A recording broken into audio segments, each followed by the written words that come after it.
Hello and welcome to this stream. We're going to be looking at flight training.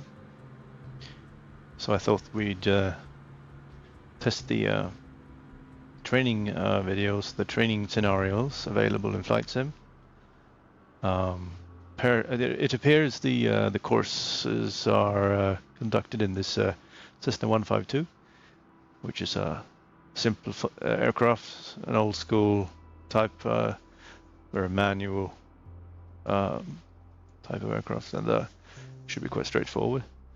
And it's I thought that this video could be intended for people who don't really maybe haven't had the interest to learn how to do this, and that there's a threshold to get flying and trying out flight simulators, and maybe this can be an easy way to learn together and unlock some of the thresholds holding people back. So let's see what they have to offer.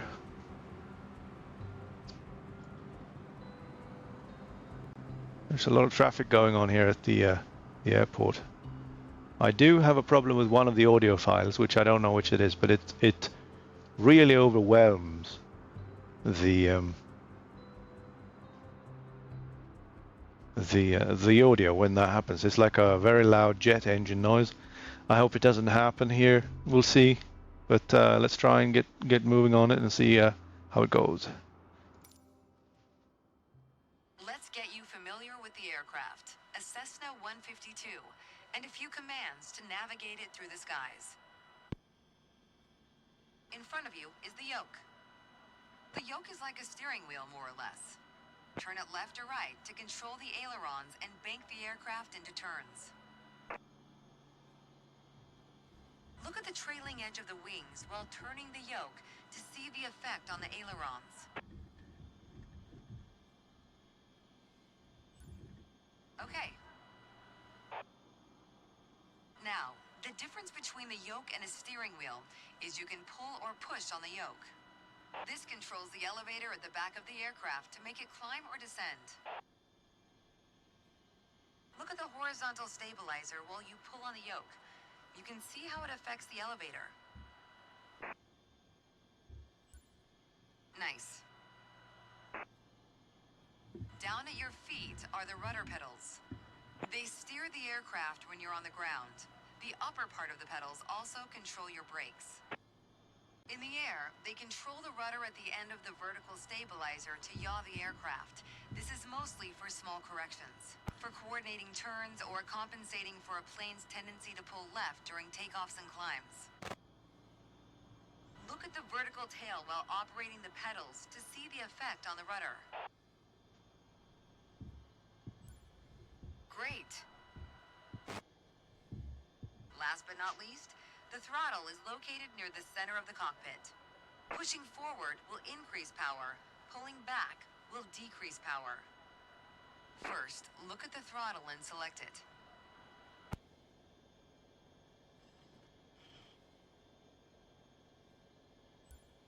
Keep it selected and push it forward to increase power.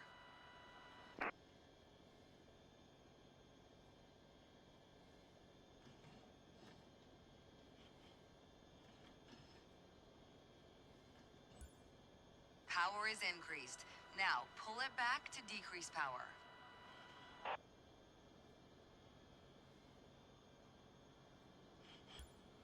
Power is decreased.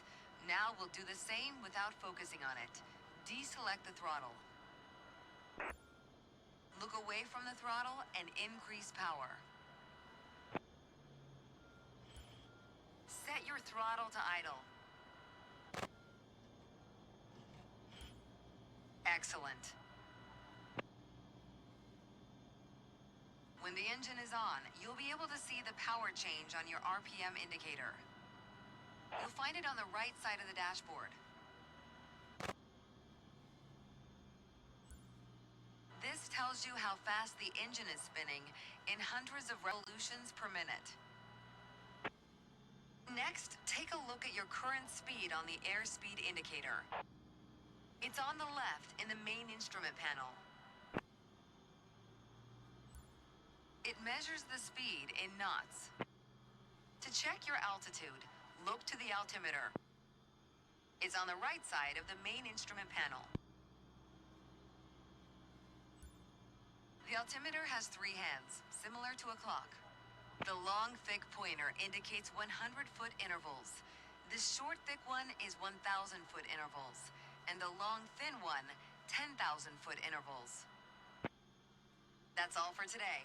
Next time, we'll see how it feels in the air. Yay. Full score. Yeah, it's pretty straightforward. I've got most of this stuff bound to my sticks and the throttle controls and everything, so I don't really use the mouse for that, but you can. So let's check out the training menu for the next item.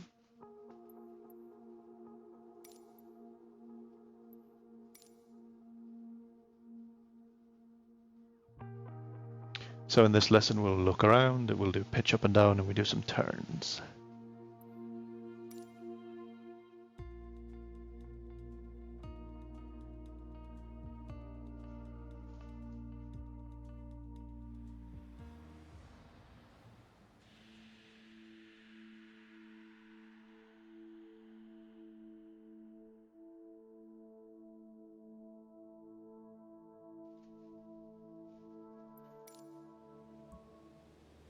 I've got to say, you chose a great day to go flying. This session, we'll get started with some basic controls. Sound good? Yep. First things first, let's get familiar with your surroundings. Out your side windows, you can see we have great visibility over Sedona today.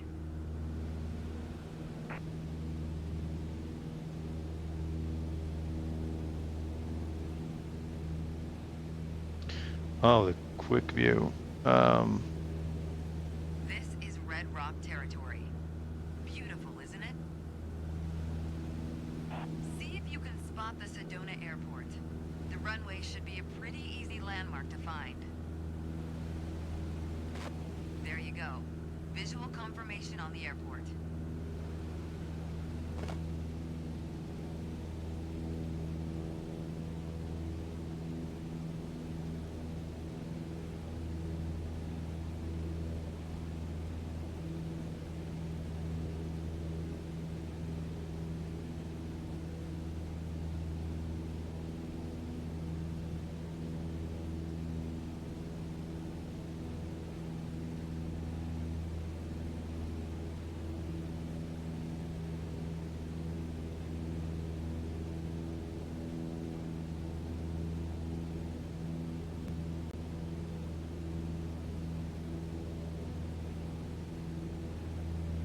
We already talked about basic controls while we were on the ground.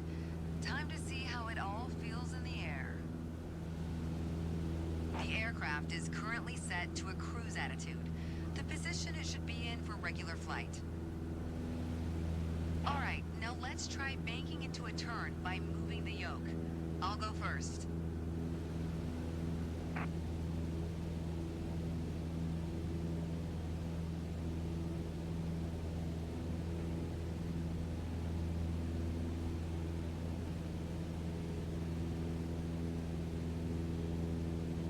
As a general rule, you always want to keep your turns under 30 degrees.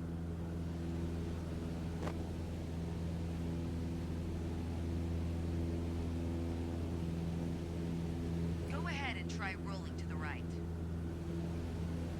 You have controls. Turn right, toward the city of Sedona.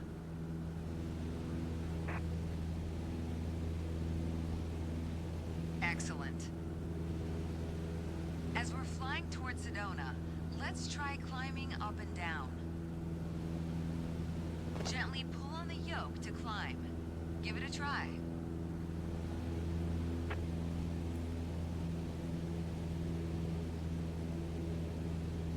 That's good. Excellent. For the descent, It's the same principle, except you're pushing on the yoke. Go ahead, gently pitch down.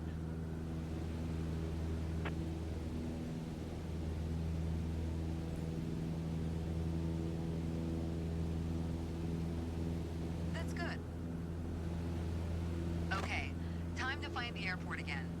Look around, and when you found it, make a turn in that direction.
Make sure any control movements are soft and gentle.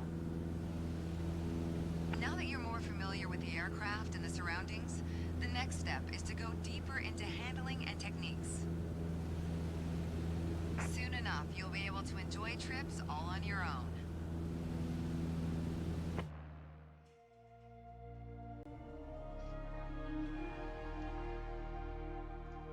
Okay.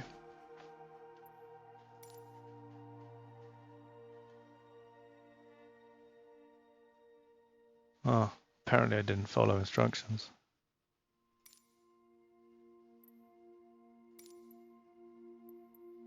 All right. This training is about attitude. I wish it were that simple with people.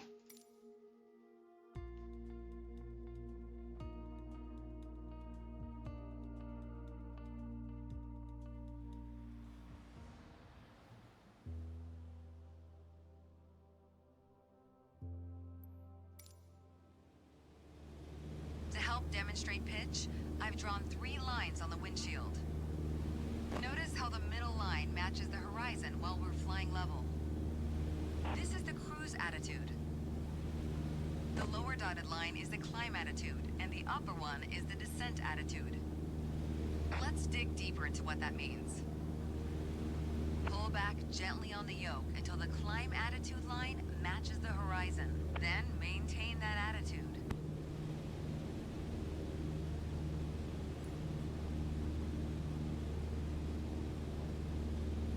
According to your altimeter, we're gaining altitude. But we're losing airspeed, proving you can't avoid basic physics while making a climb. Excellent. Now let's level back out.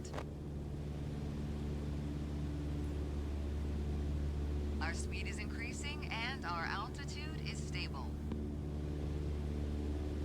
All right.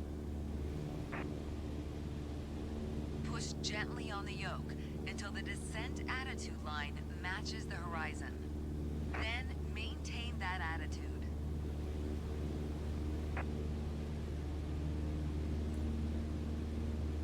As expected, with a nose-down attitude, our altitude is decreasing, while our speed is picking up.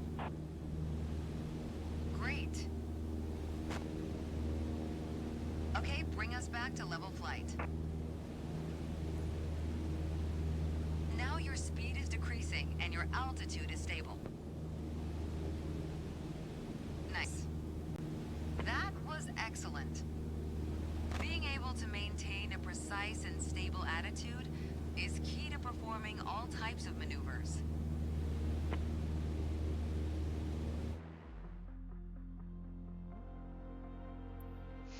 Noticing that the stick is incredibly sensitive. Probably should lower that.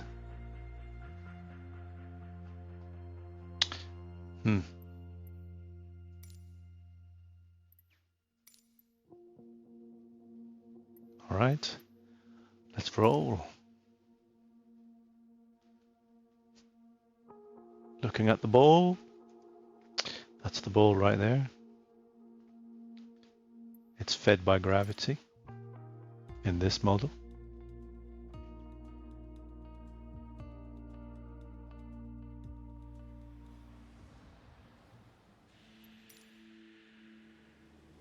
For this lesson, we're going to use a line drawn on the windshield to indicate the cruise attitude. I've also added another dotted line to help you bank properly for left turns. Gently move the yoke to the left until the dotted line matches up with the horizon. Then maintain that bank.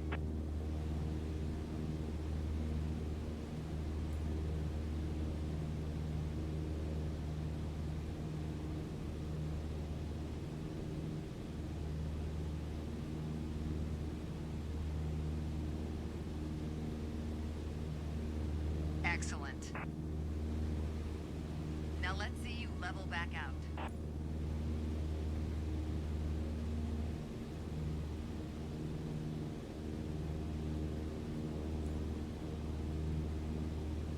All right. For the next step, turning to the right, let's see how you do on your own without any markings. At the top of your attitude indicator, there's a series of notches representing 10 degrees each. As a general rule, you always want to keep your turns under 30 degrees. Start banking right until you're lined up with the second notch to the right on the attitude indicator. Then maintain that 20-degree bank while remaining at the same altitude until I ask you to stop.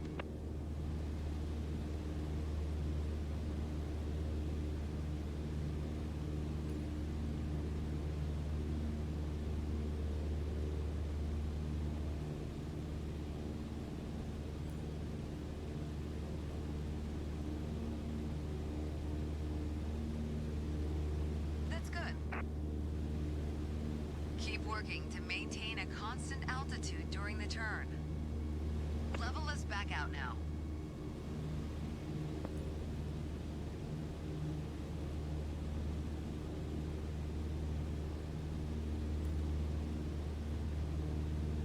Great.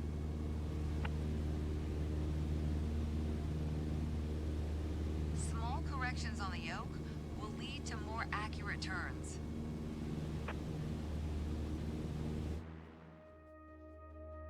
B. Well, yeah, I really need to set my sensitivity, I think. But I'm not sure if I can do it here. I don't think so.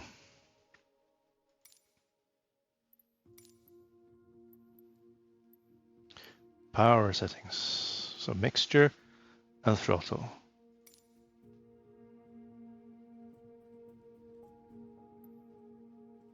Now you'll see that the rev counter is much lower than in a car engine. So this is it brings power at very low RPMs. That's the difference between an airplane engine and a car engine.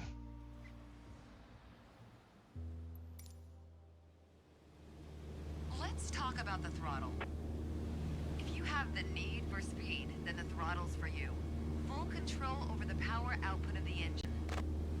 In the Cessna 152, that relates directly to the RPM displayed on the tachometer. Pull back on the throttle to reduce RPM to 1800.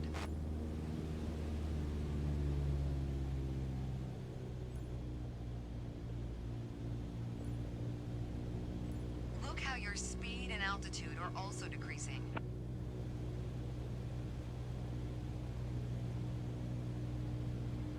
Excellent. Okay, let's throttle back up to 2400 RPM.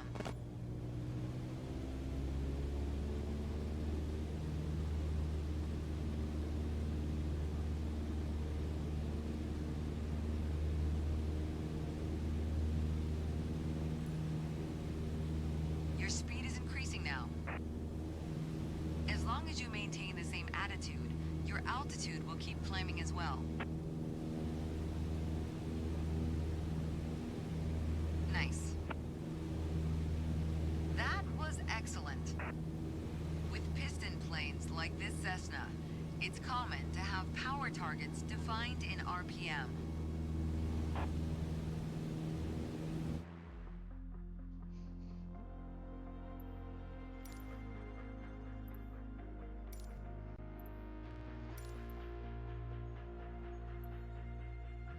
Straight and level flight. Oh, I really need to set my...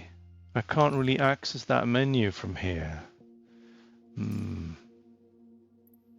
What if? No, there is actually not.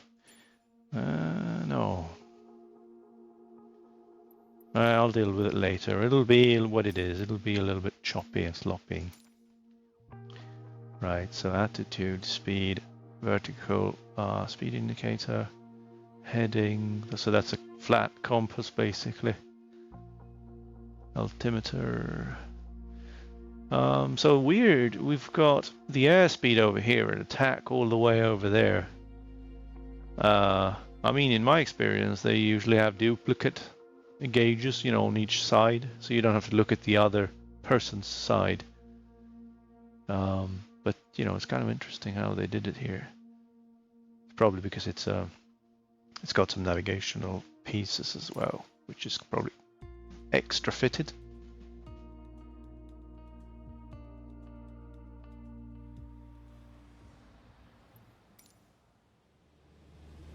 In this lesson, let's take a look at the relationship between attitudes and power settings. Attitude plus power equals performance. We're currently at 5,500 feet in a cruise attitude. The aircraft's nose is positioned under the horizon and cruise power is at 2,300 RPM.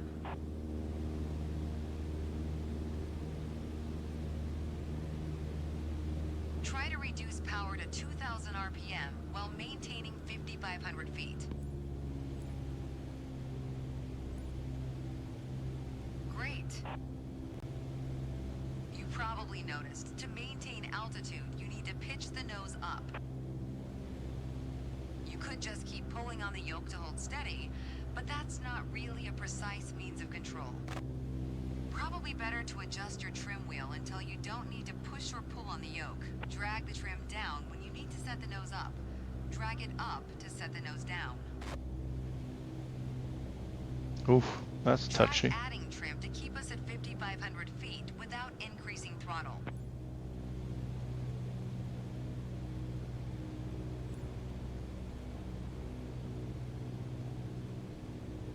That's good.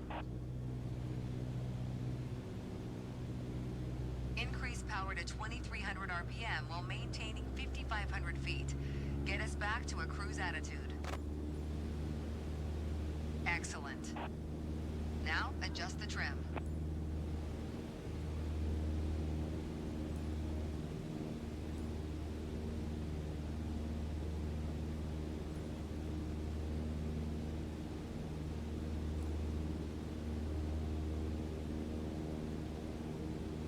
That's good. You did well, but you can do better. The way I was taught, when you adjust the trim, you make course changes at first to remove pressure on the yoke. Then small adjustments to find the perfect setting to keep your desired attitude. That's the trim. So I'm using If that. you're pitch slipping and need to get back to the proper attitude, don't worry. Just pull on the yoke, then dial in the right trim. That's the key to straight and level flight.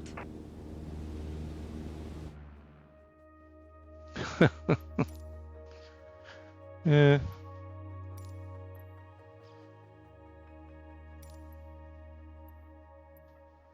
Attitude tests. Oh, this one. You better come with a good attitude. So, okay, what is it? Elevators. Okay, so we're discussing performance if we align our attitude, right? Okay.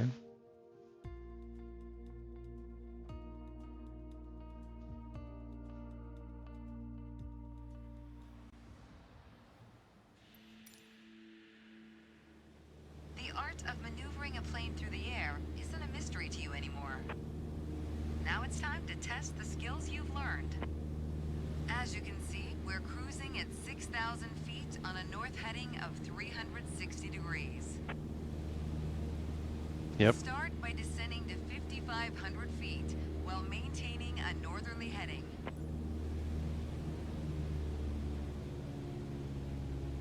While descending, reduce throttle to avoid overspeed.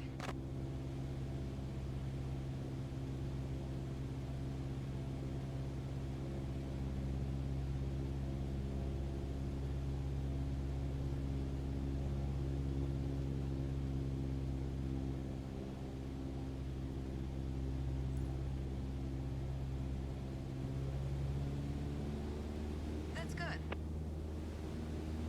Now climb to 6,000 feet and turn to a south heading. On the Cessna 152, you need full power to climb effectively.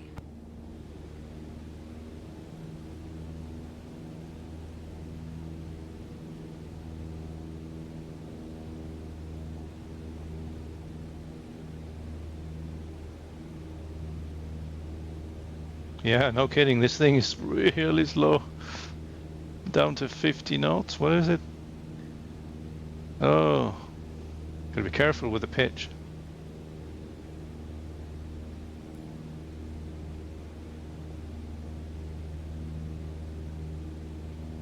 Coming up on east.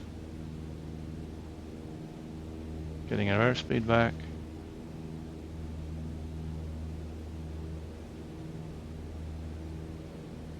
A little high. A little more.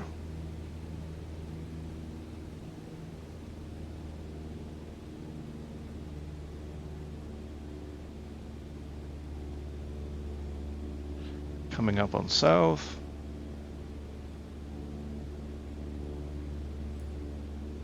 They're blocking the compass with that text, so I gotta use the dashboard piece. All right, next exercise. Maintain your heading of 180 degrees. Stay at 6,000 feet and adjust your airspeed to 80 knots. Okay, 80 knots. All right. That was excellent.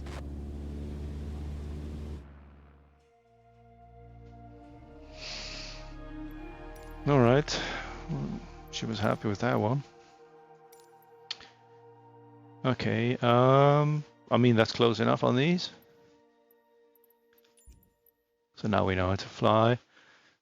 If the plane is in the air and we don't have to land anywhere. Hence, time to slam it into the ground. Now, as we're seeing here, taxiing is going to be our first training session. I would have to align my controls with what expectations I would have for an airplane on the ground. So I'm going to clean up the aircraft, no flaps, no throttle.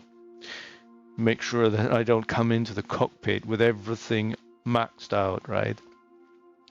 So, yeah, in this case, gear isn't a problem. Otherwise, I would have gear down as well, right? So let's see.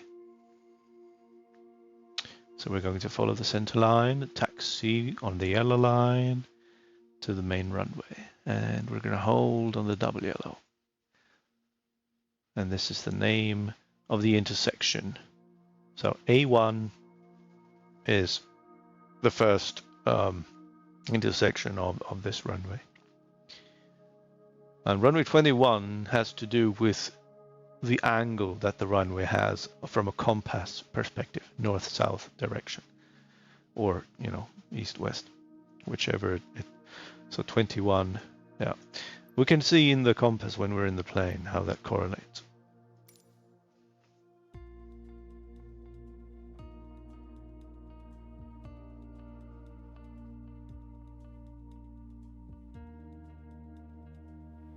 Okay, so I've got a brake.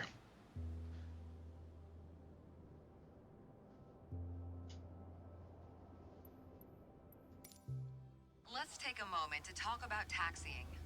Taxiing refers to moving the aircraft on the ground under its own power.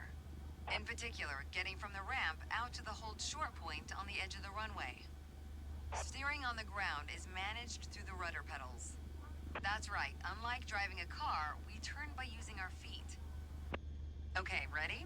With the throttle idle, release your parking brake. Right. Parking brake. So which button did I put that on? Nope. No.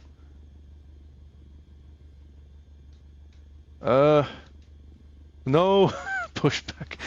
Parking brake. Get away. It's the pushback guy. Cancel. Okay. I have to use the mouse. Okay. There we go. Now, gently increase throttle to get the aircraft moving. I'm gonna have to run this guy over. Like, move away, man.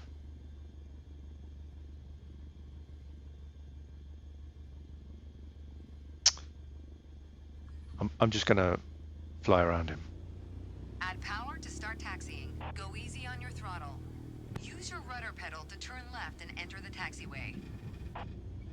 As you increase power, watch the tachometer and make sure to stay around 1,000 RPM.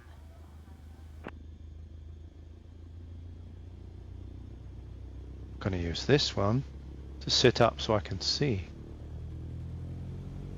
What now then?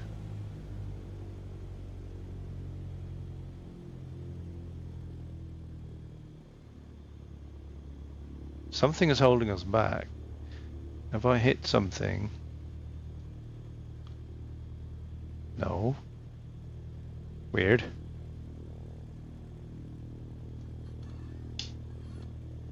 We have nothing. We're not hitting the brakes. Okay, let's just rev up.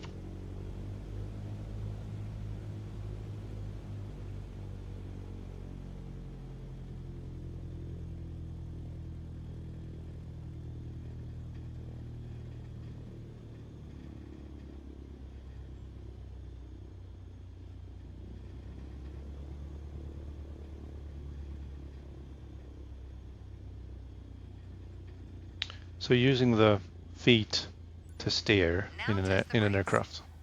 Testing the brakes. Good. Brakes checked. Taxi to the next exit, then come to a stop. Remember to control your speed with throttle and brakes. See the crossing in front of us? Stop before it as if traffic was coming off the runway.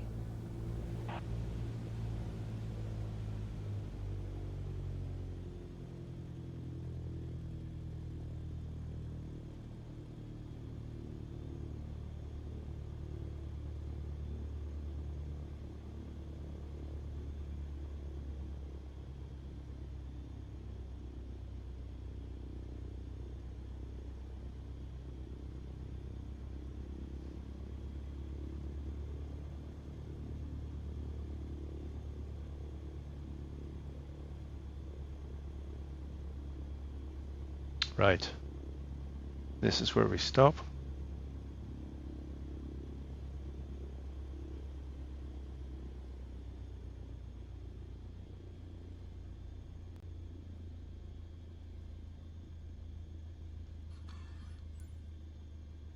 All right, taxi to holding point Alpha 1 next.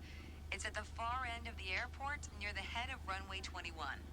Stay as close as possible to the taxiway center marked by the yellow line, and watch your speed.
After the right turn, come to a stop before the hold short point and prep for takeoff.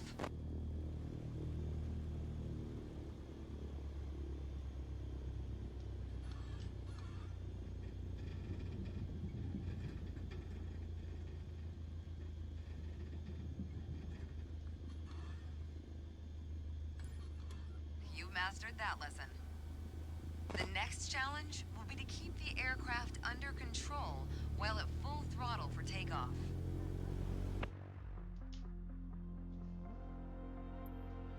Okay, taxiing.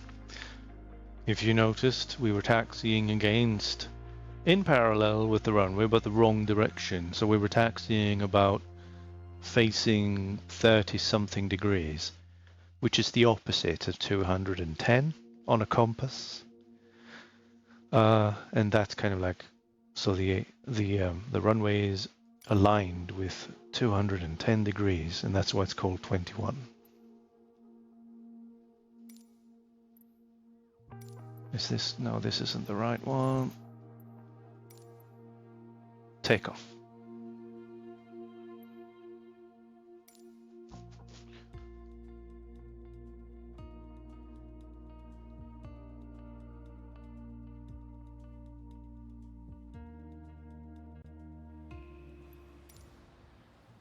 There's an old saying I like. A mile of road will take you a mile. A mile of runway will take you anywhere. Taking off isn't hard, but there are a few key points to remember. First, we always take off into the wind, which won't be an issue on a calm day like today. Second, before we enter a runway, we always make sure it's clear. Check to the right to see if a vehicle is on the runway, and to the left to make sure no other planes are approaching. Looking at the sky as far as we Everything can. looks good, no cross traffic. Go ahead and taxi into position. Now slowly taxi onto the runway and align the plane with the center line. Then stop your plane just after the number 21.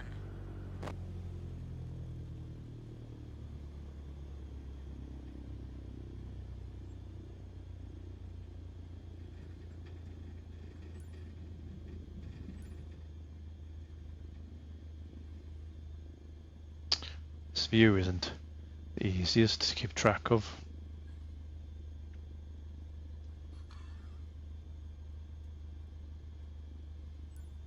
Excellent. All right, let's do this. Apply full power and I'll walk you through the takeoff as we go. Full power. Pulling left. Use your rudders to stay on the center line and keep pushing power until you reach 55 knots.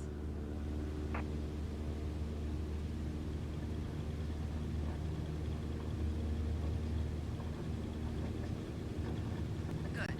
Now gently pull back on the yoke.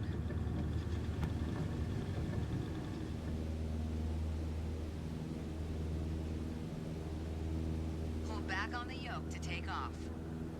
Oh, more? And we're airborne.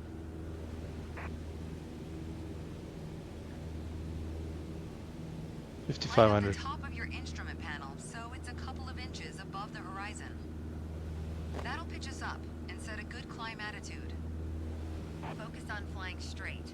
Use your rudders to keep the runway heading of 210 degrees.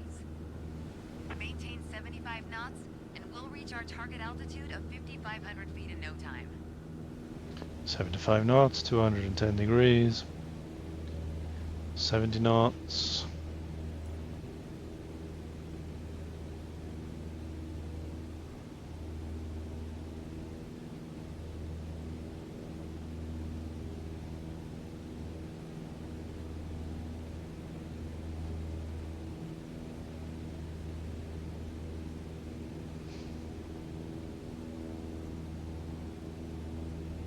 This speedo called, they told you to stop staring. Maintain 75 knots and climb to 5,500 feet. This is going to take an age to get to 5,500. No, that's actually where we're at. Okay, 5,500 feet. You've reached your target altitude. Okay, and then what? That was a nice takeoff. A for that? I didn't even know the parameters involved until I was in the air. She could have mentioned that beforehand. Yeah, I was pretty lucky that, you know, we got it right anyway. Dead stick landing. Yay.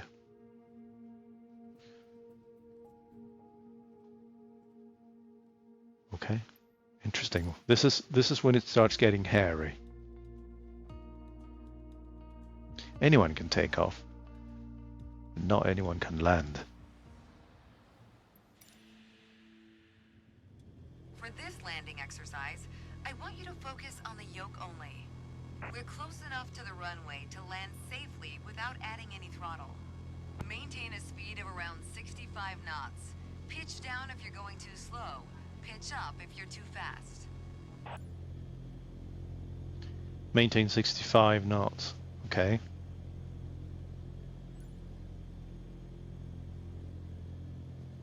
So we're basically idling. And the RPMs are up because of the airflow. Oh yeah, I need to keep 65. Yeah. When you're 10 feet above the runway, it's time to flare. To flare means to raise the nose of the aircraft to slow your descent for a softer landing, but without ever leveling off or climbing. I'm not The main aligned. landing gear will touch down before the nose wheel does. Apparently I'm not aligned with the runway.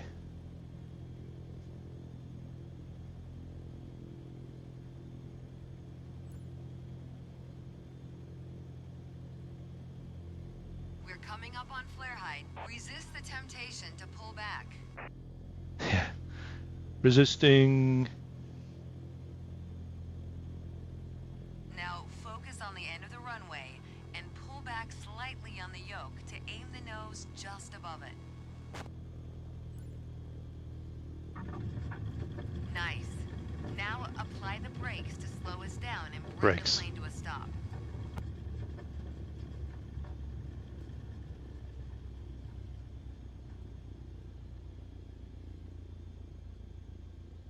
That was excellent. Thank you very much. Barely. She's kind of late in describing some things, I think. Landing without elevator. Oh, good. I'd rather land without oil pressure. Or something fun. So what? We're going to use our throttle?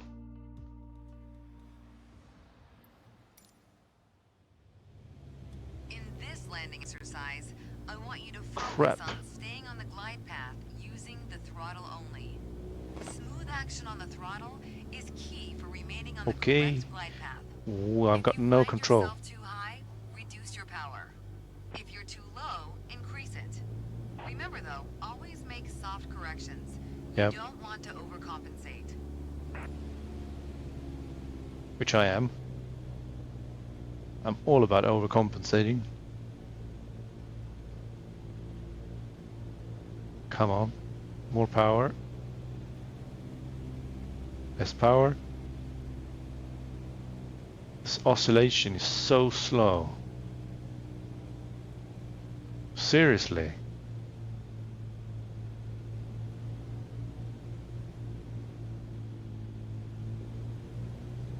Now you can use the elevator to land. Can I? Oh, that's nice of you. I'm gonna idle then.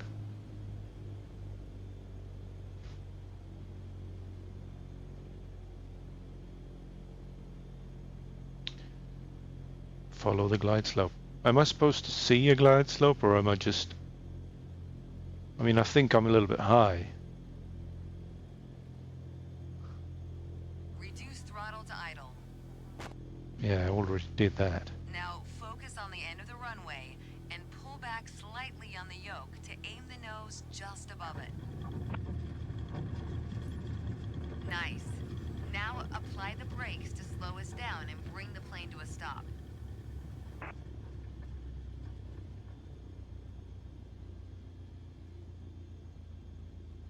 That was excellent. Okay. If you say so.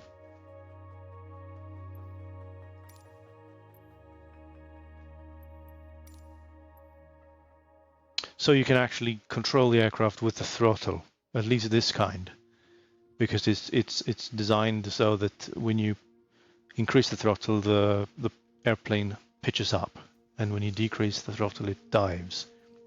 So you've got pretty good control anyway, even without the stick working properly. Landing.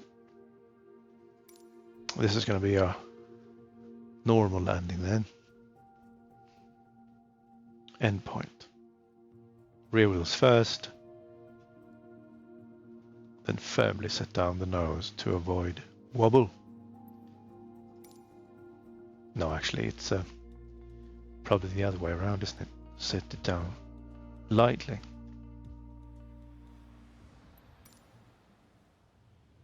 She'll My probably French tell us. instructor used to say, the best part of flying is landing in one piece. Today, you're in charge of bringing us in for a safe landing. And I've already set us up in landing configuration at 65 knots with 10 degrees of flaps and idle power. Oh, Keep your aim point on the runway threshold. When you're 10 feet above the runway, it's time to flare. she had flaps, but I've got, what is this? The flaps are going up automatically. That's so weird. How am I supposed to fly if she's gonna influence my flaps? Let's start this one over. I don't know. That was weird.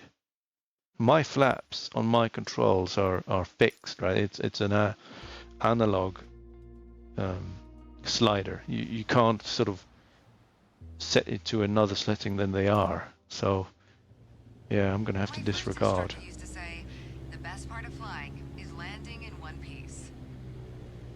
Today, you're in charge of bringing us in for a safe landing.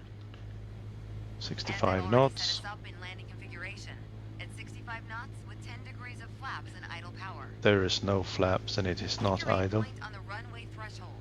When you're 10 feet above the runway, it's time to flare. Yes. I'll go with the flow.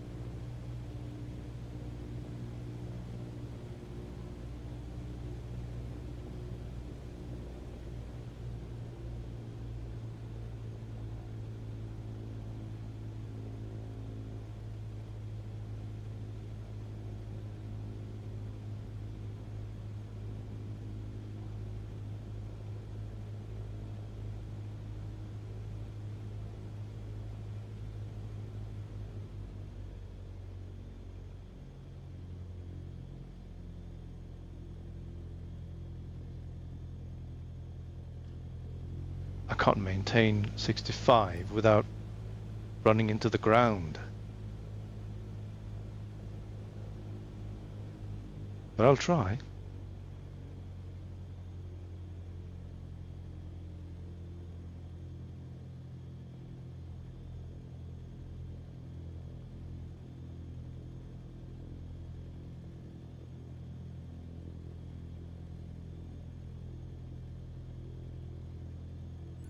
Seems to me that we're kinda early.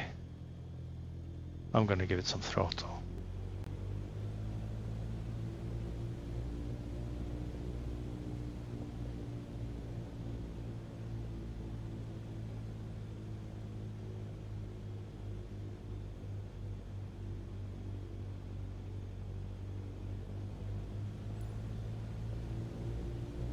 Reduce throttle to idle.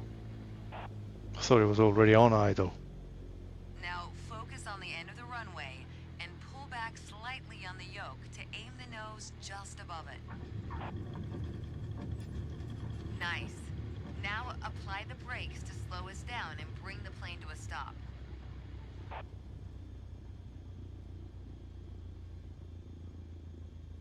That was excellent. I don't know about that.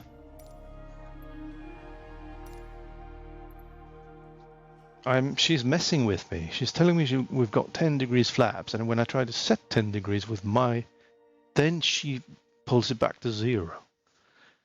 And she tells me it's in idle, which it isn't. So if I bring it to idle, we'll crash before the runway has begun. Downwind. Okay. We're going around.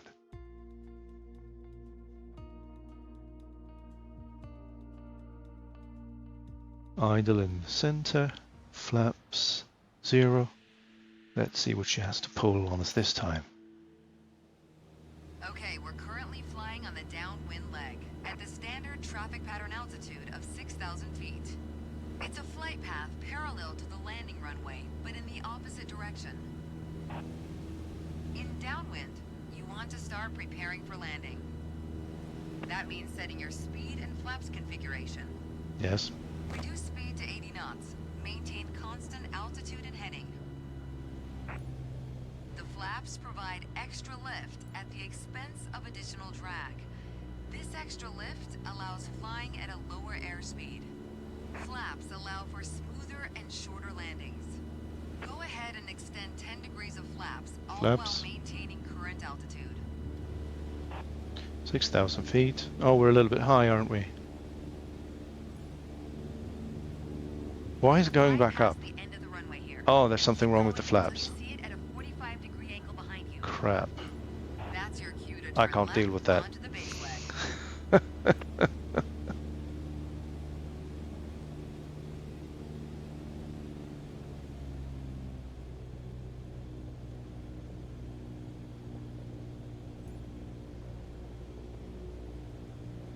So we've got 6,000, 80 knots almost.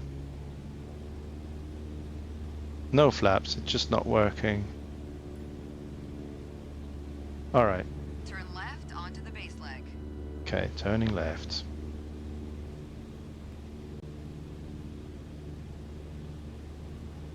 Power on. We need to lower our nose.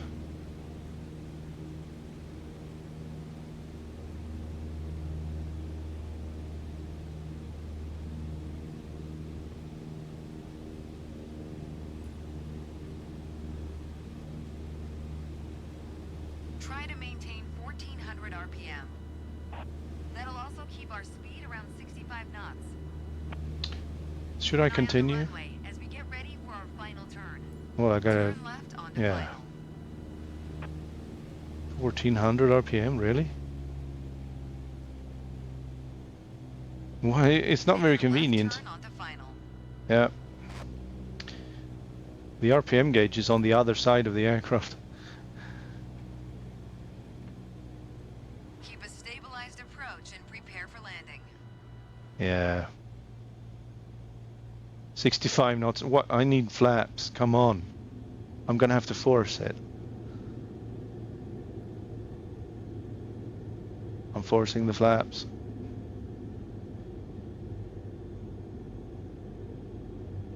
Gotta check out why it's going back to 0.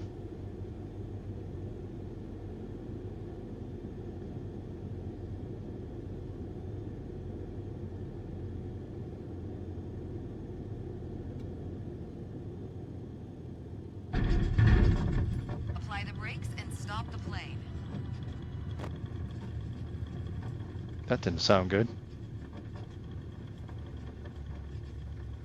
What's wrong with the flaps though?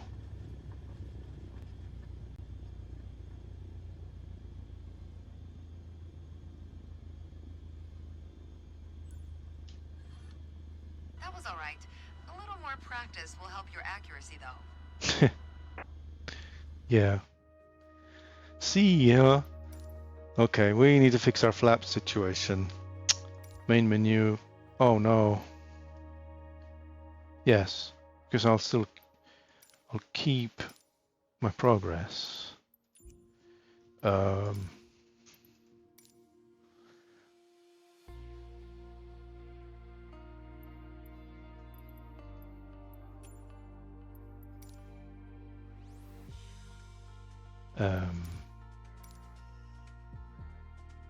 What's going on with the flaps?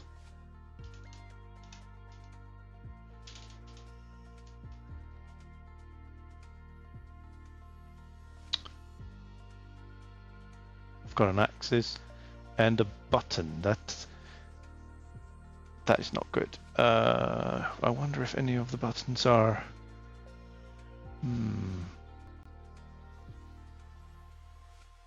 That's fine, unless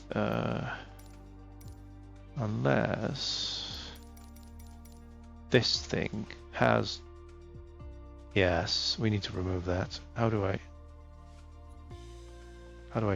cancel that? Clear. Okay. Good. And this. Don't want any flaps.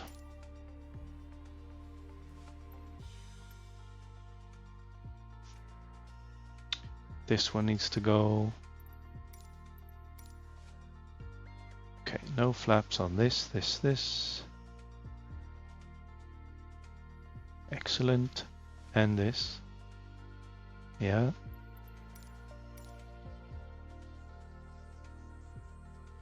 We've got the slider, which is okay.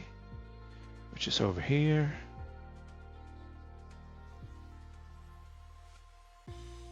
Yep, that's working. Button 11 and 12. I need to know which ones they are. Oof, what did I just do? I want to go back. Do not know what that was about. Button 12 is clicked. Ah, that's. Oh, I see. At the ends of my slider, there's a button. Okay, so when it's maxed out. Alright. Oh, this should work. This should work. This should work much better now. No. First flight. No, flight training, yes. Let's see if we can do that again. I want to make sure that I can get the flaps to cooperate with me.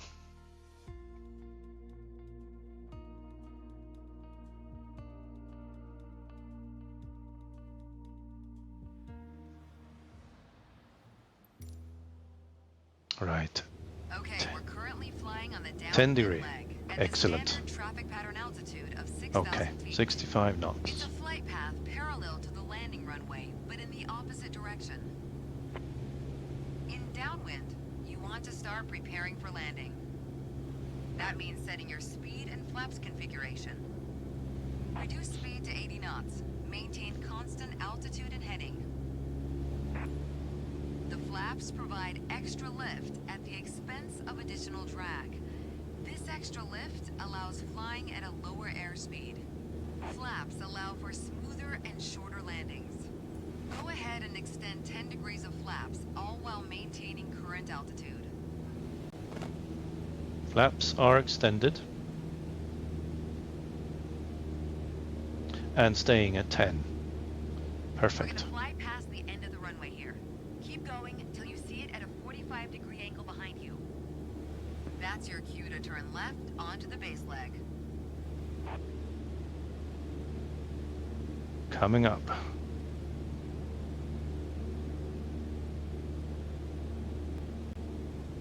Man, it's windy. I'm kind of floating to the right. 6,000 at 80. Course is slightly to the... Surely we've reached the end of the runway by now. Turn left onto the base leg. Right.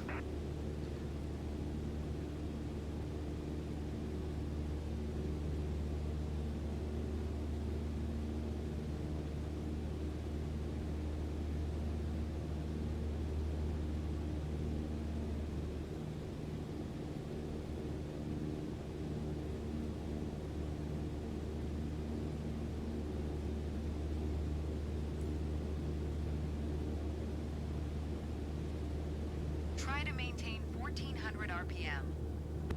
That'll also What? keep our speed around 65 knots. Keep an eye on the runway as we get ready for our final turn. Turn left onto final.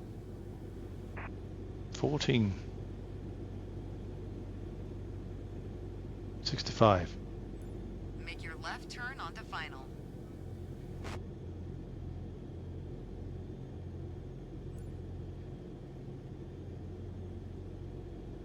I can't see. Keep a stabilized approach and prepare for landing. Wait, did I just miss the airport? I can't- Seriously? Unbelievable.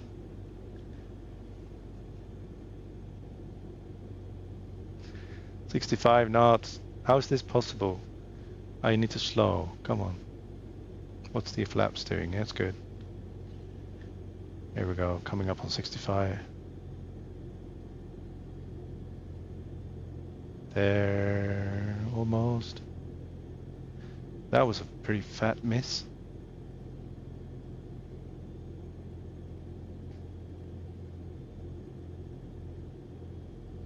Let's see what they have to say about that.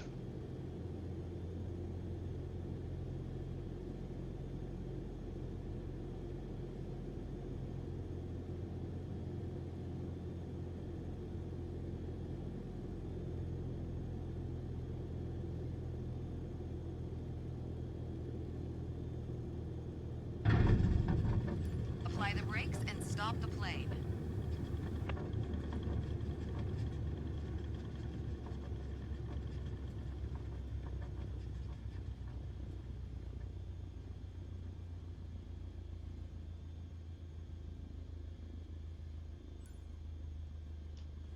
You followed the traffic pattern well. Good job. B. Okay, well, I guess that'll be. Oh, that was so close to an A. Good enough. That's yeah, there's one more. A solo flight, okay.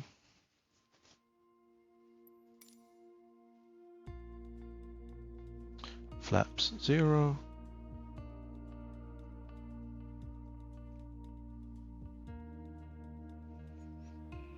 Solo flight. It's time. Your first solo flight.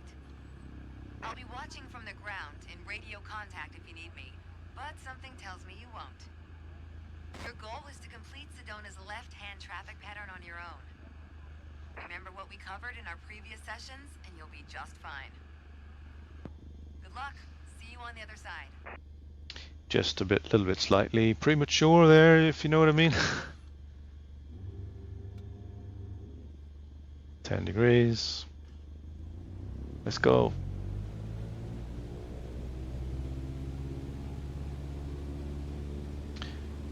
So from memory, 55 knots on the rise, 65 knots coming down.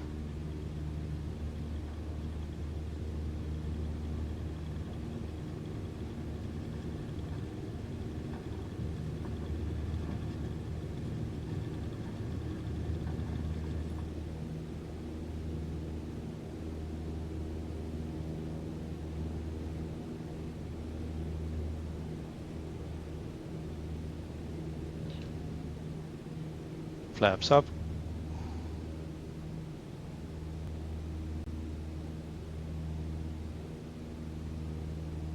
$210 ish.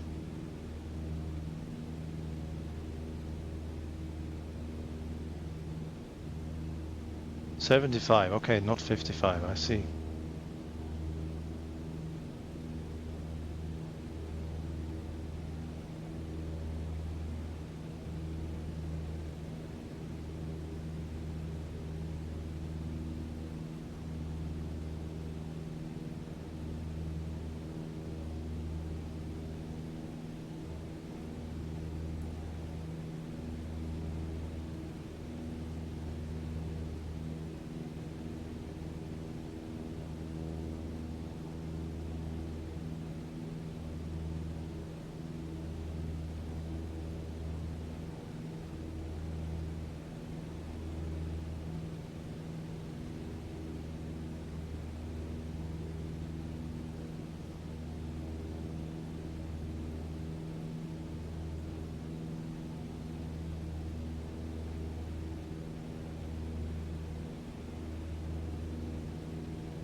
Man, this is some glare we have here.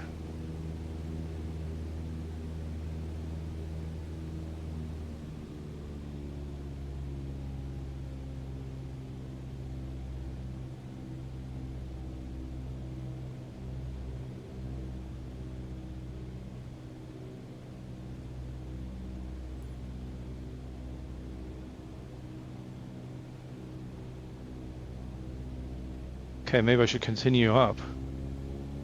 Looks like I'm a little bit low. 6,000 feet, okay.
How am I doing?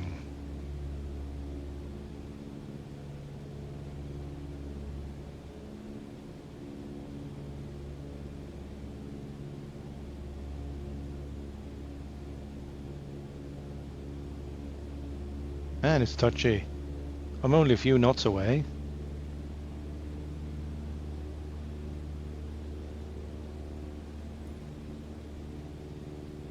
"10 degrees. Whoa. Keep 80 knots.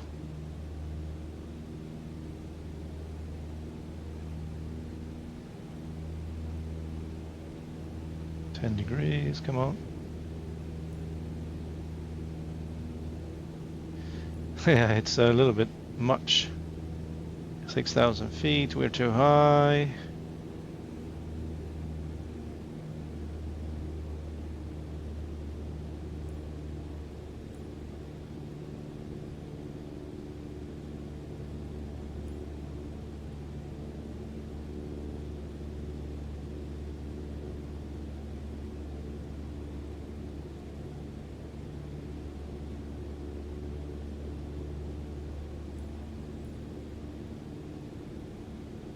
Turn left.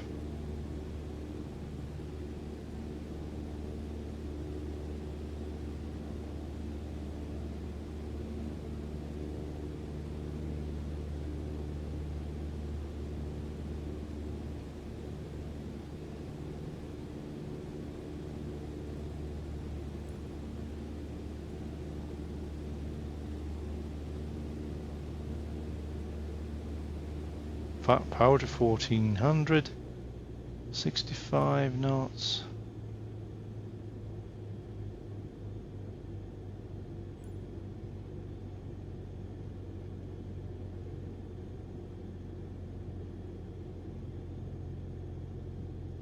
Okay, we've got 65. It's a little bit hard on that turn.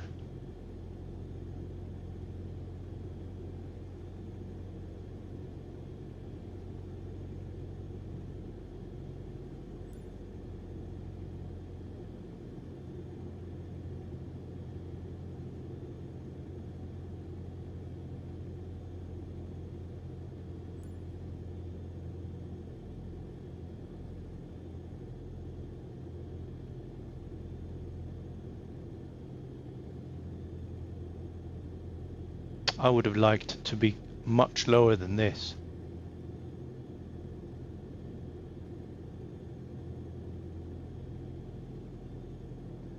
So now I can land whenever I want, right?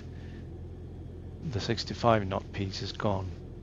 So we can increase a little bit. Because I'm running out of runway here. Something is off about that last turn. This is going to be close. I'm just going to slam it.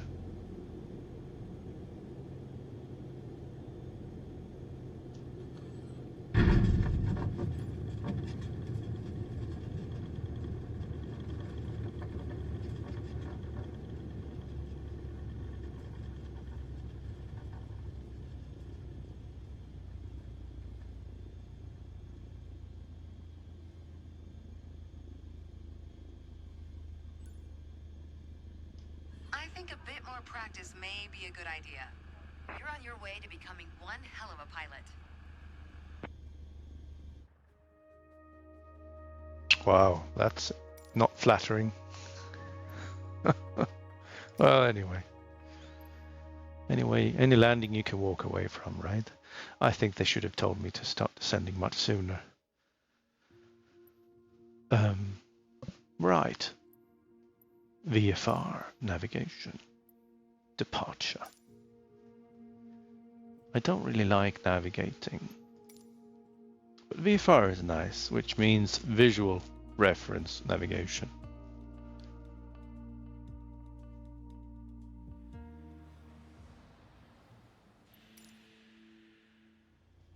Today we're going to leave our familiar airport of Sedona and venture south to reach Flagstaff Airport. To guide us, we will rely on the navlog. It references the different legs necessary to reach our final destination. Our first goal is to fly over the runway center at 6,500 feet with a heading of 41 degrees. By doing so, we will be perfectly set up to engage with the first leg of the navlog. After takeoff, we will continue crosswind as if we were following the standard traffic pattern. However, we won't turn downwind. Instead, we will continue climbing to 6,500 feet before turning on course toward the runway center. Okay, you can take off whenever you're ready. Yeah, that was way too much information without having anything beforehand. Taking off.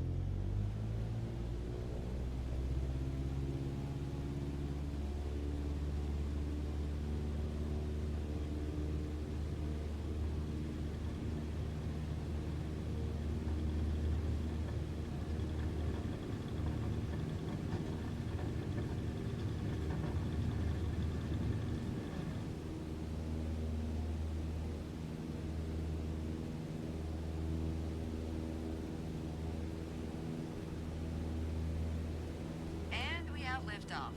Good. Your target altitude is 6,500 feet.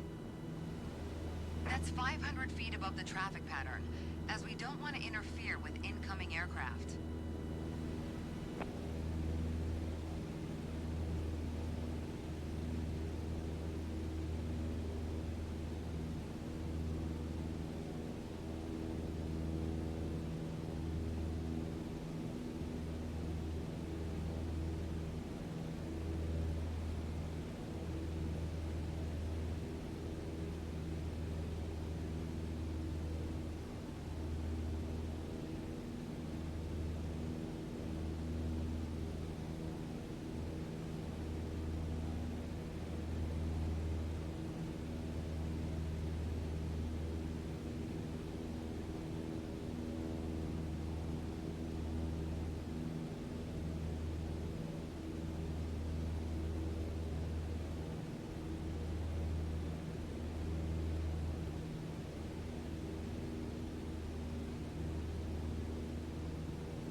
As you climb, turn left so you stay in the vicinity of the airport.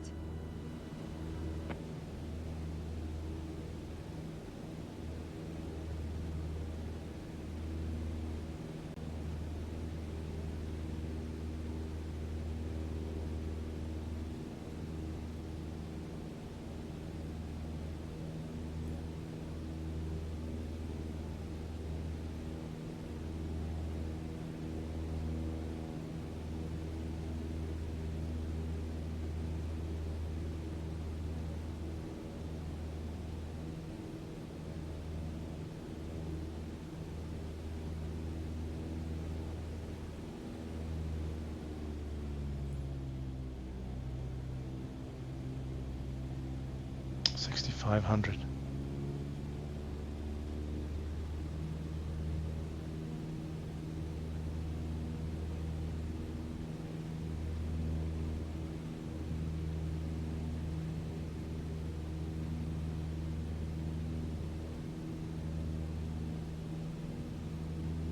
Last time it was 6,000, right?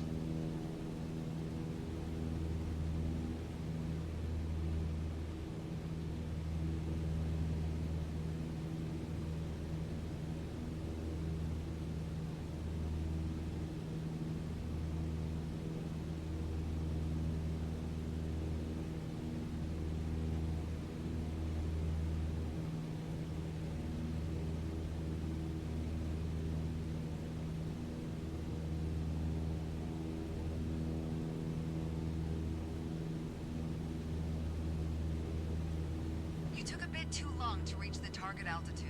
You want to climb faster to reach a safe altitude. To ensure accurate navigation, you want an accurate starting point. And what's more accurate than the runway you just departed from? Go ahead and position your plane above the airport.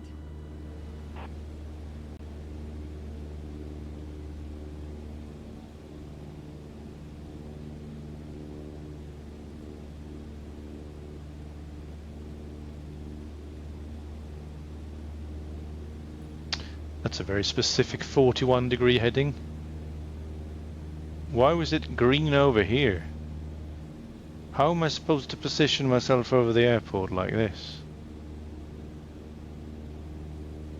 At 6,500 feet. Where is the airport? It's over there, isn't it? That doesn't make any sense. It's probably later in the thing. Here we go. So let's do this. Let's move this away because that is just annoying. 6,500. Oh, I'm all too low, isn't it? Yes. Maintain 6,500 feet. Yes, yes.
.41 degree heading.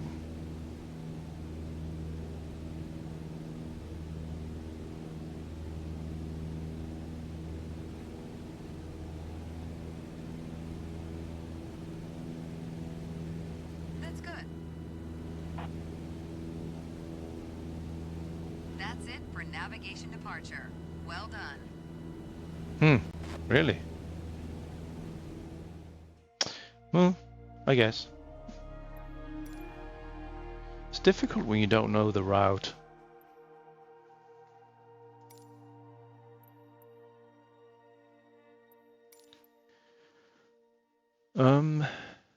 Heading and time estimates. Okay, cool. I can do that. I happen to have a Velocity 1 flight stick that has a built-in timer in it, which means I can hit. So I know exactly how long I've been out. Currently at 6,500 feet. About 30 seconds flight time to Sedona Airport. As we make our way toward the runway center, let's talk more about navigation. Yep. When you need to set and maintain a heading, you'll want to rely on your heading indicator. Compasses are prone to errors, especially during turns or while accelerating or decelerating.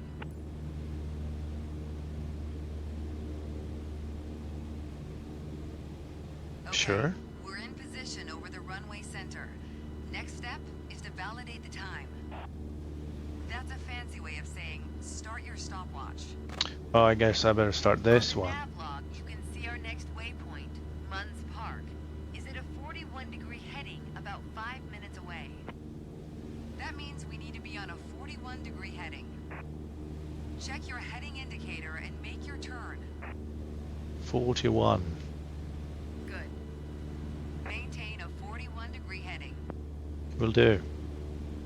Just trimming the thing in.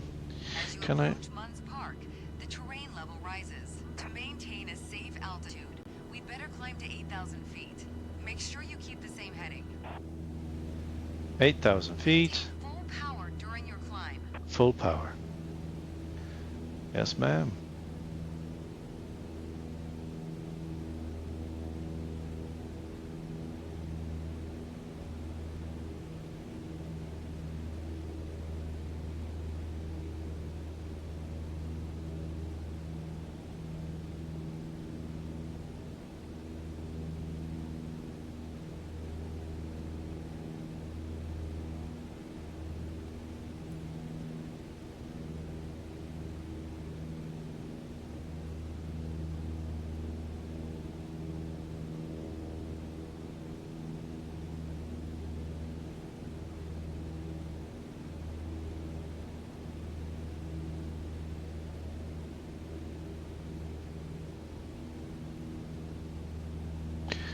So 4:55 is the expected time, right? Navigation is basically flying a given heading for a given amount of time. Sometimes you deviate. But if you track the time flown from your last known position, you'll always have at least a range for your current position.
Awfully big box for a timer, isn't it?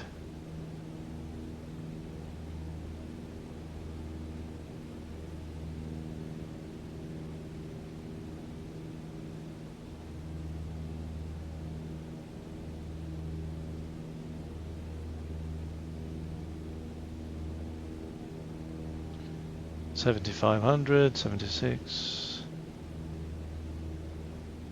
Takes forever to get altitude in this.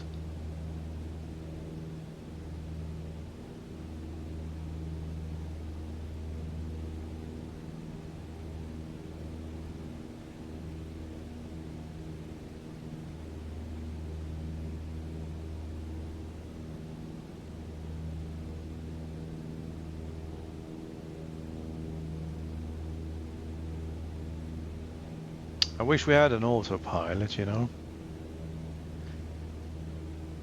Do you see the green patch with the lake on its right? This is Munns Park Golf Club. We're almost there. No, how am I supposed to see that? Let's proceed over it and see if the stopwatch matches the navlog estimation. Yeah.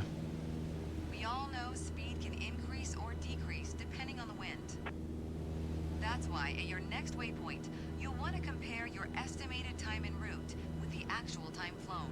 Validate your estimate and your progress. Okay, now get back to cruise attitude. Let the speed increase, then set cruise power at 2300 RPM. 2300.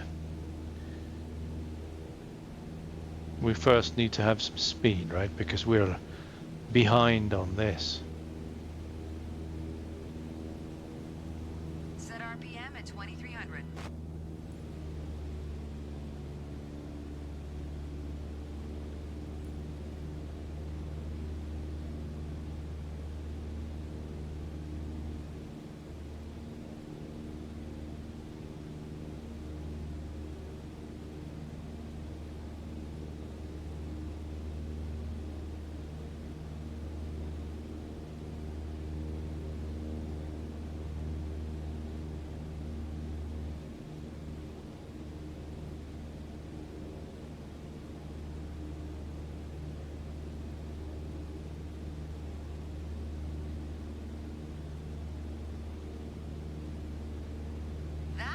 Excellent. Navigation to Munns Park is in the books.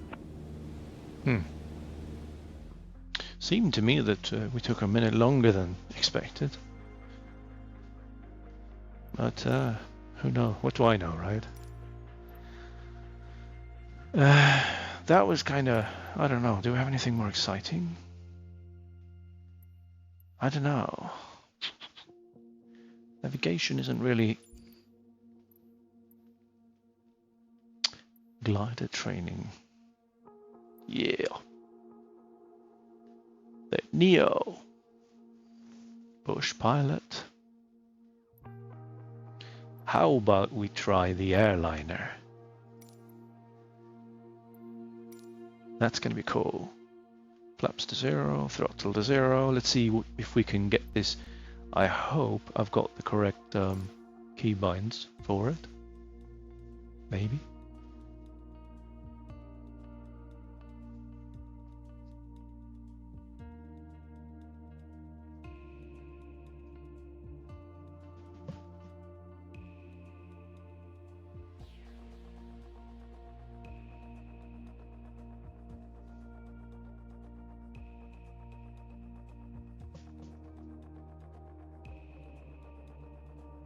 Wow, that took a minute to load.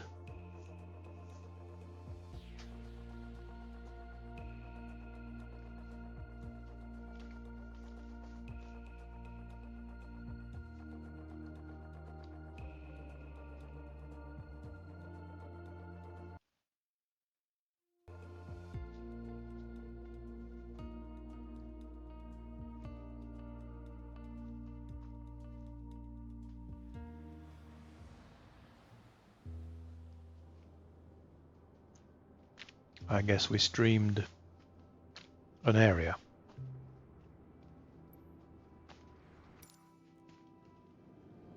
Perfect weather for a flight out of Nice Côte d'Azur, don't you think?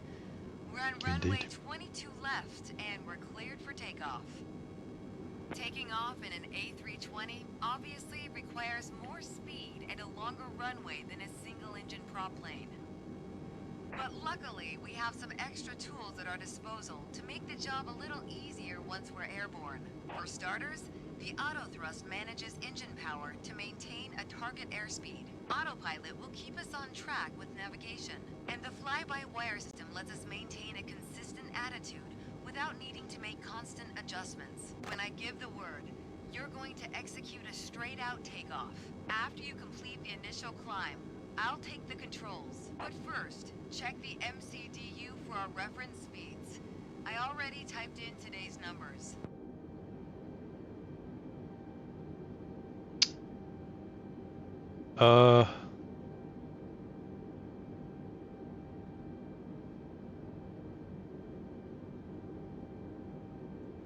Okay, so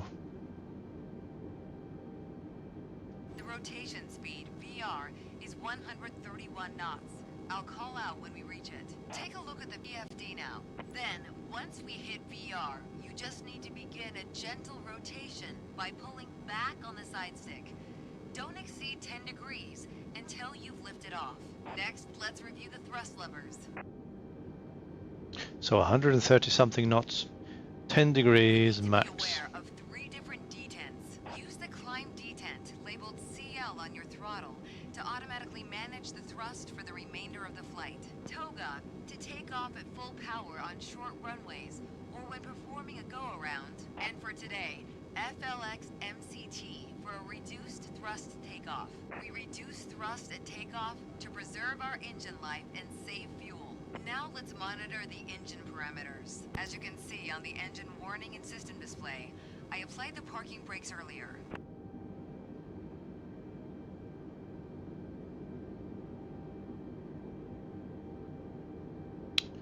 Okay. So let's see if I configured this. There we Okay, go. We're ready to go. Apply half forward side stick. Then move both thrust levers gently forward to 50% N1. Side stick? What?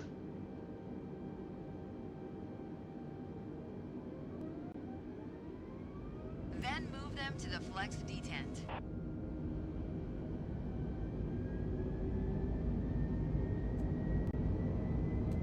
Okay, now the auto thrust is armed. Use the rudder to keep us on the center line. Will do. 80. Oh. Rotate. Rotating 10 degrees.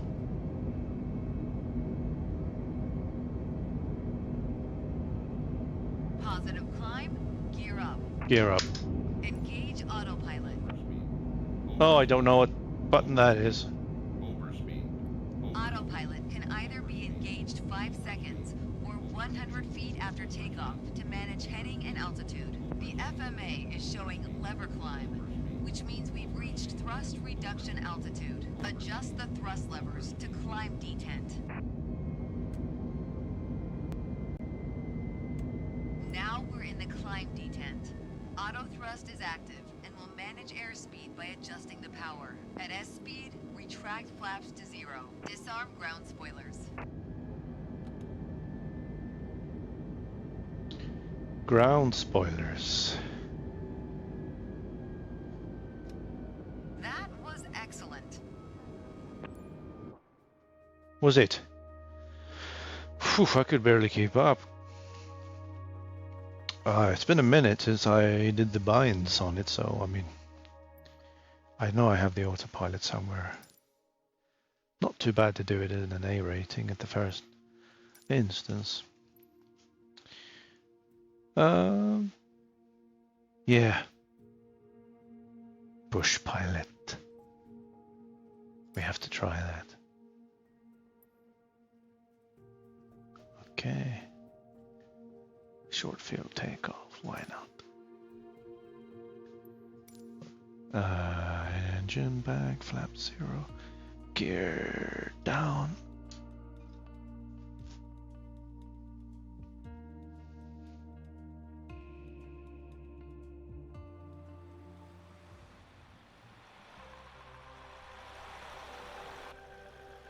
This is an interesting one.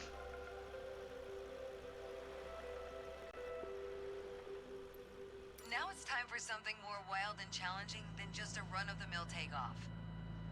Not all runways are long, flat, and clear of debris. Let's try taking to the sky from a more rugged surface. With the brakes applied, go ahead and increase power to full throttle. It's a little more difficult to keep straight during the takeoff full power on a loose surface such as gravel, as you lose some steering control. Excellent. The engine instruments are all in the green. Now release the brakes and we'll get going.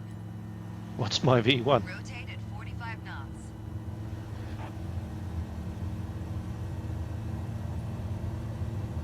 Now smoothly raise the nose to 15 degrees. I'm not used to the instruments here. Where's 15 now degrees? That we're safely off the ground, go ahead and retract Gear. the landing gear. Maintain a 15 degrees nose-up attitude to hold a climbing airspeed of 60 knots. Okay. Ooh, it's windy. Now retract the flaps to improve our climb rate. I didn't know I had flaps. Great. Now keep on climbing straight ahead. Okay. Man, this thing flies like a pig. 1,000 feet? Oh, that's my altitude. Okay. Great. That's the short field takeoff in a nutshell. Alright, that was easy enough.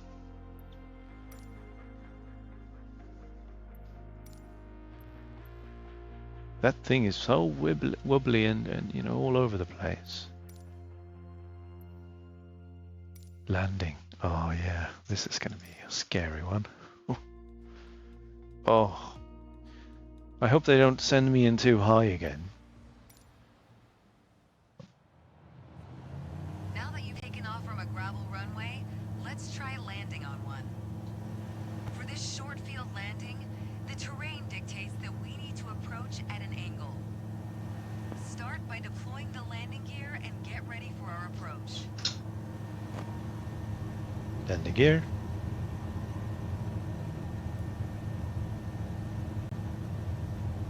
Short runways require an early touchdown and full flaps to minimize our rollout so Oh we wow. don't run out of runway.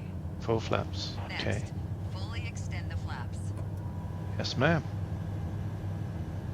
Phew. Great. Can't Aim see for a an thing. approach speed of 55 knots. Where's the runway? Is that the oh, tell me now. Aim close to the beginning of the runway so we have the longest roll possible. Ah. But be careful not to undershoot it. Cut the power just before touching down for a nice, smooth landing. Cut the power. I've cut the power Once we already. touch This down, is apply the brakes for a smooth landing. The Are you brakes will serious? Stop as quickly as possible. Maintain your speed right around 55 knots. Yeah, right. Stay under 75 knots while preparing to land. You were flying too fast before landing. I know. Let's start over. I didn't know I was going down there.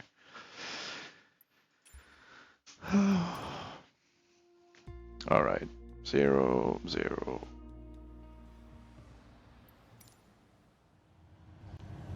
This time I'm going to come in low. Taken off from a gravel runway, let's try landing on one. For this short field landing, the terrain dictates that we need to approach at an angle. Yep. Start by deploying the landing gear and get ready for our approach. Landing gear. Short runways require an early touchdown and full flaps to minimize our rollout so we don't run out of runway. Next, fully extend the flaps. Full flaps. Stay under 75 knots while preparing to land. Go ahead and set the flaps to 30 degrees. You are flying too fast. What? Great. I thought you said... Aim for an approach speed of 55 knots. Okay. Aim close to the beginning of the runway so we have the longest roll possible, but be careful not to undershoot it. Yep. Cut the power just before touching down for a nice, smooth landing. Once we touch down, apply the brakes for a smooth landing that brings us to a stop as quickly as possible.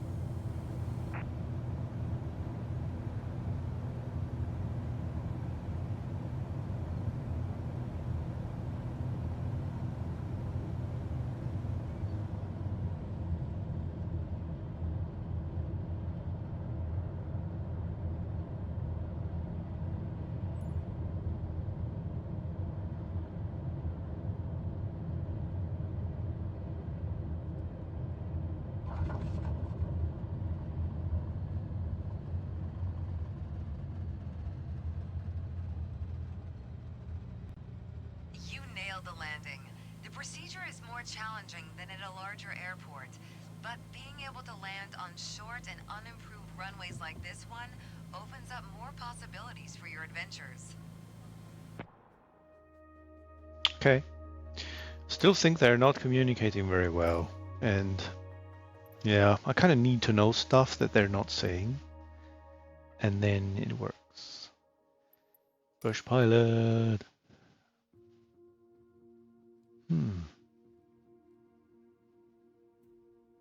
Water takeoff. That's nice. Power down, flaps up. Ready to roll. Look at this. The Icon A5 isn't limited to hard surfaces. We can experience the glorious Alaskan landscape all the more with our water-going capabilities. To get started, let's look at a basic water takeoff. It's much more difficult to accelerate when in water, so you want to get as much lift as possible as quickly as you can. To reduce our takeoff run, we'll use full flaps. Set the flaps to their fully extended position.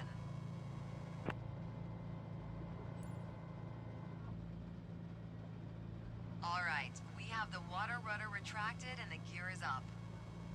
Now give it full throttle to get us moving. Now gear's up. Use the rudder to aim for the gap between the island up ahead and the shoreline. Yep. Full throttle.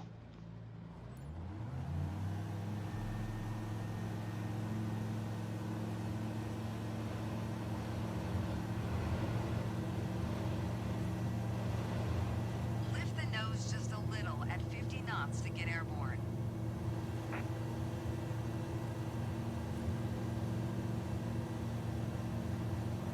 That's it. Now reduce the flaps to 15 degrees.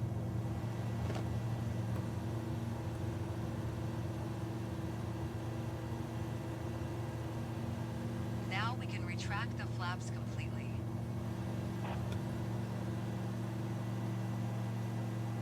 Good. Keep us climbing straight ahead, aiming for about 60 knots to get the best climb rate. Oh, okay.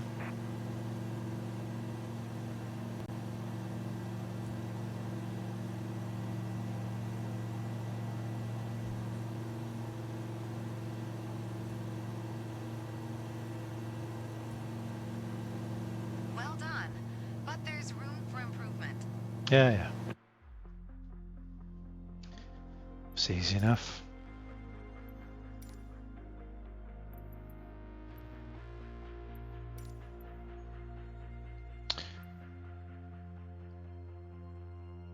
Water landing. Why not? Okay, full power, no flaps. See what they say this time. Bush flying brings a number of great do-anything, go-anywhere possibilities. We're going to land on the lake up ahead, so let's start getting ready. Yep. Bring the throttle all the way back to idle. Idle. Let the speed drop below 75 knots, right where the white band on the airspeed indicator begins. Yep. Great. Now extend the first stage of flaps. Flaps 15 degrees. Now fully extend the flaps to 30 degrees. This is too early. How am I supposed to maintain that kind of speed? Now keep the power low and aim for 50 to 60 knots. 50. Okay. Movement of the water is helpful, as super calm conditions make it harder to judge our height. Now we simply come in a lot like a runway landing, keeping our speed nice and low and touching down with minimum descent rate. I can't. Aim for a nice smooth touchdown in the center of the lake. We need to get some throttle into this. And I need to see what I'm doing here. Okay, so we need to get a little bit lower. Where is our vertical speed indicator? I think we have one.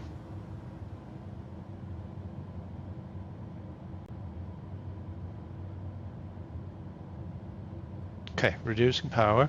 Let's see if we can cruise just above the treetops.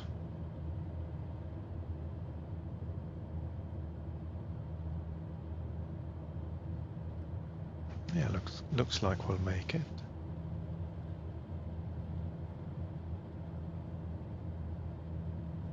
That thing is dropping underneath. That's funny. Huh. So when we got over the water, everything just so still.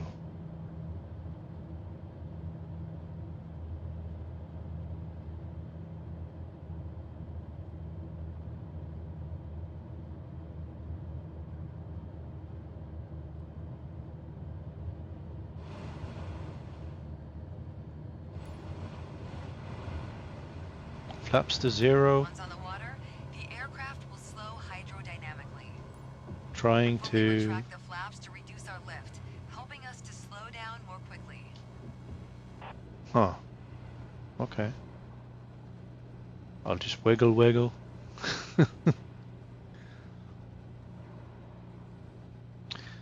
We can always turn. Fantastic.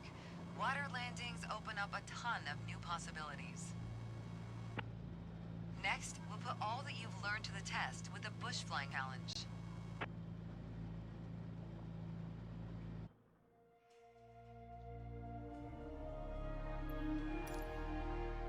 Wow, that was a nice score.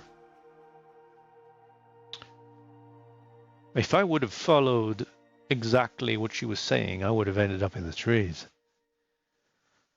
But then I almost overshot, so I guess you have to know your vehicle, right?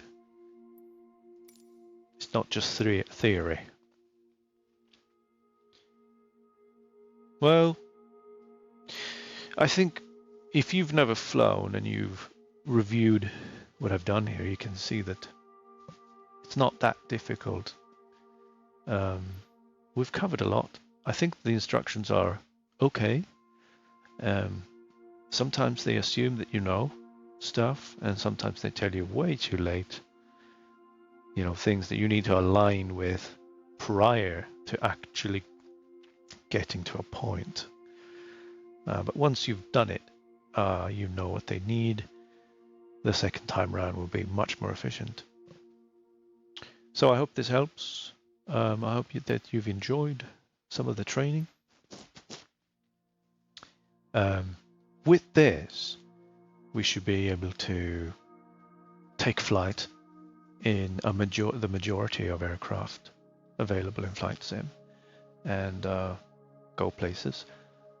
We didn't navigate according to a map or anything right now, but that's pretty much the only thing.